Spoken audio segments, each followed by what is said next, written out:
రాహుల్ గాంధీ ప్రధాని కావడం కోసం అందరం కలిసికట్టుగా పనిచేయాలని ఉప ముఖ్యమంత్రి భట్టి విక్రమార్క పిలుపునిచ్చారు. హైదరాబాద్ గాంధీ భవన్లో జరిగిన పీసీసీ విస్తృత స్థాయి సమావేశంలో బీసీ సంక్షేమ శాఖ మంత్రి పొన్నం, పీసీసీ అధ్యక్షుడు మహేష్ కుమార్ గౌడ్తో కలిసి భట్టి విక్రమార్క పాల్గొన్నారు. బీసీలకు 42% రిజర్వేషన్ అందించేందుకు సవాళ్లను ఎదుర్కొని న్యాయం చేసేందుకు ముందుకెళ్తున్నామన్నారు. ప్రభుత్వ సంక్షేమ పథకాలను ప్రజల్లోకి తీసుకెళ్లాల్సిన బాధ్యత పార్టీ కార్యకర్తలపై ఉందని పీసీసీ అధ్యక్షుడు మహేష్ కుమార్ గౌడ్ అన్నారు. కామారెడ్డి బహిరంగ సభతో బీజేపీకి కాంగ్రెస్ సత్తా చూపెట్టాలని మంత్రి పొన్నం ప్రభాకర్ అన్నారు.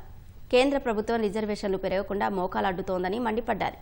ముఖ్యమంత్రి రేవంత్ రెడ్డి నాయకత్వంలో మరోసారి అధికారంలోకి వస్తామని పీసీసీ విస్తృత స్థాయి సమావేశంలో పొన్నం ప్రభాకర్ స్పష్టం చేశారు.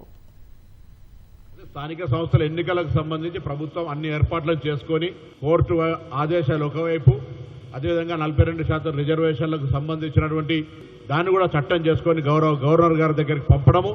మా ప్రభుత్వం చిత్తశుద్ధితోటి ఎన్నికలు నిర్వహించాలనే తపనతోటి ఉన్నాం. కేంద్రం నుంచి నిధులు రావడం లేదు.